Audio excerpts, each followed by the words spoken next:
नमस्कार मंडळी. रात्रीचे 3:48 झालेत आणि एक कॉल आला होता मला.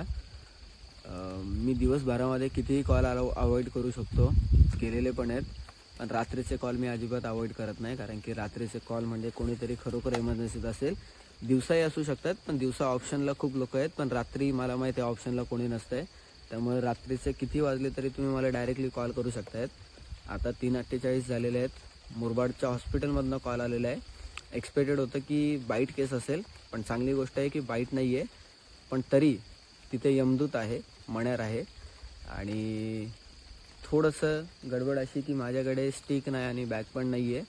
त्यामुळे मित्रांच्या जोडीला जाणं नाईलाजच आहे. रात्रीचे असे बरेच याच्या आधीचे कॉल होते, ज्याला मी इथनं टोकवड्यापर्यंत, खुटल बारागावपर्यंत, धसेपर्यंत एकटासुद्धा गेलेलो होतो. पण त्यावेळेस नौखा होतो. आता कळलं आहे की कितीही प्रो असेल तरी पण आपल्या जोडीला एक व्यक्ती असणं गरजेचं आहे. बाईट होऊ शकते, ॲक्सिडेंट होऊ शकतो, वेगळे इन्सिडेंट होऊ शकतात. जोडीला कोणतरी असलंच पाहिजे. मित्र येतो आहे. आणि सगळ्यात महत्त्वाची गोष्ट जी मेन्शन करायची आहे की मी माझ्या घरापासून 100 मीटरपर्यंत गाडी ढकलत आणलेली आहे. घरच्यांना कळायला नको घरातनं निघलो आहे म्हणून. आणि मित्र जो येतो आहे तो पण गपचूप पळून येतो आहे, कारण की जर का कळलं तर मनारापेक्षा घरचे साप जरा जास्त विषारी आहेत. हरकत नाही आहे. आता आल्यानंतर आपण रेस्क्यूला जाऊयात आणि बघूया रेस्क्यूला काय होतं आहे ते. पाऊससुद्धा आहे. मिळतं आहे रेस्क्यू में. हे आमचे रेस्क्यूवर येत आहेत, ज्यांच्यासाठी कंपल्सरी आम्हाला 10-15 मिनटं नाही, अर्धा तास थांबायला लागतं आहे. आणि जोडीदारांची ही सल्तनत पण येते. आता चालत येताना तर तोल जातो आहे, रेस्क्यू करताना गेला म्हणजे जिंकलो आम्ही. डिक्कीत रेनकोट पण आहे आणि खाली छत्री पण आहे.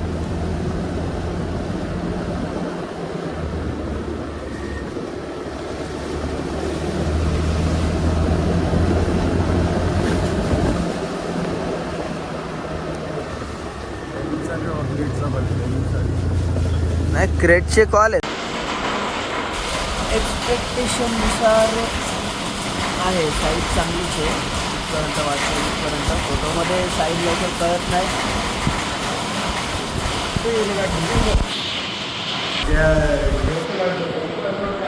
मित्रांनो, साप रेस्क्यू करताना आधी आम्ही बॅग सेट करतो. सॉरी.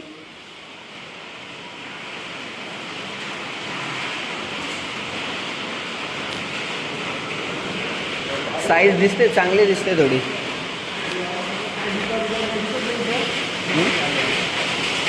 आतमध्ये जायला जागा नाही ना, आतमध्ये जाण्यासाठी जागा नाही ना त्याला.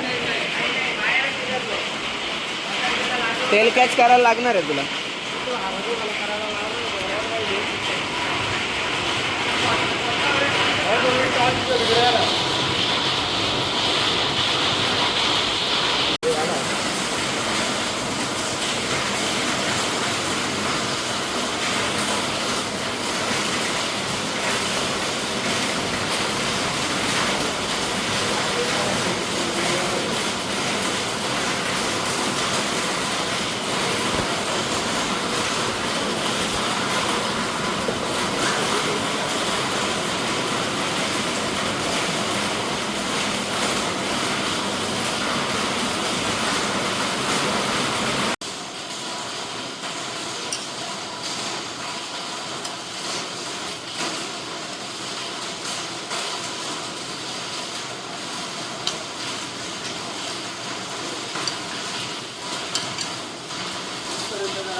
जाऊ दे.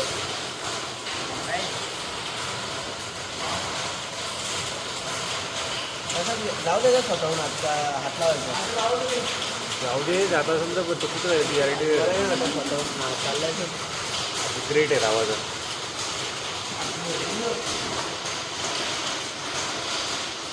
पकडायला लागेल.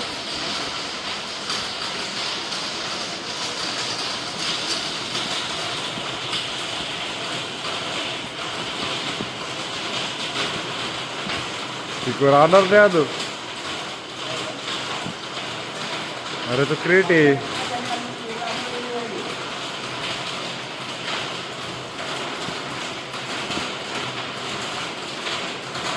गादीवर नाही ना जास्त धावत आहे. सरकते त्यांनी सरक. दादा आतमध्ये झालं नाही त्याला पण नाही चालेल. क्रेट करू टच. ठीक आहे ठीक आहे ठीक आहे गेला गेला.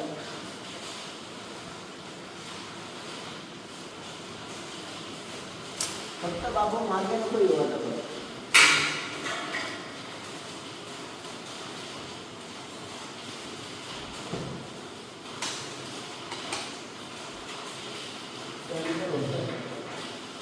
क्रेटची गॅरंटी रे पाहिजे जरा कधी फिरतो वाळू. क्रेटची बोल गॅरंटीच असते रे.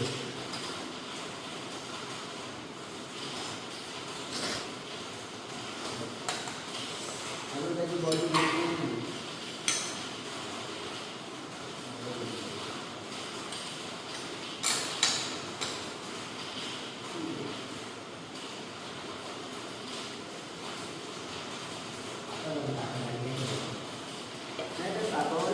खूप आहे पण आपण त्याला सध्या हँडल असं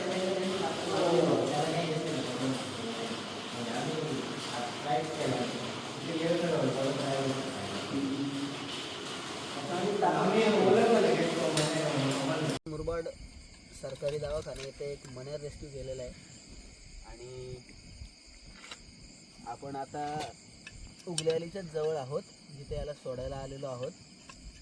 मुद्दाम एरिया मेन्शन करतोय कारण की मंडळी असे आता लोकेशनच राहिलेले नाही आहे जिथं लोक राहत नाही आहेत. लोक सगळीकडेच राहत आहेत. त्याच्यामुळे आम्हाला प्रश्न पडतो की आम्ही नक्की साप सोडायचे कुठे. तर थोडंसं सगळ्यांना विनंती असेल की जरा निसर्गासाठी पण जागा मोकळी सोडली पाहिजे.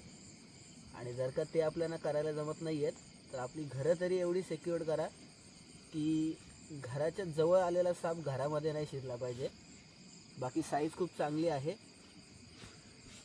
हा वेळच त्याचा आहे 3:30-4. त्याच्यामुळे सगळ्यांनी काळजी घेत जा या वेळामध्ये. आणि दवाखान्यामधल्या सगळ्यांना असं वाटत होतं की खूप शांत साप आहे पण आम्हालाच माहिती किती हरामी साप आहे. आणि तुम्ही आता बाहेर निघल्यावरती पण कदाचित पाहू शकतायत.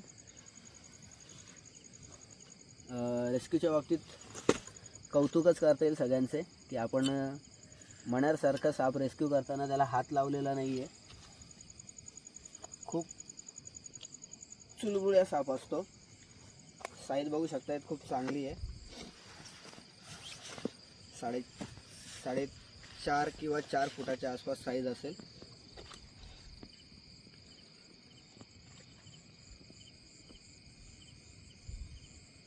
बघा आता झाडाखाली पण किती भारी गेलाय दिसत पण नाही. असं वाटतं पुढे चाललाय पण तो इकडे निघलाय.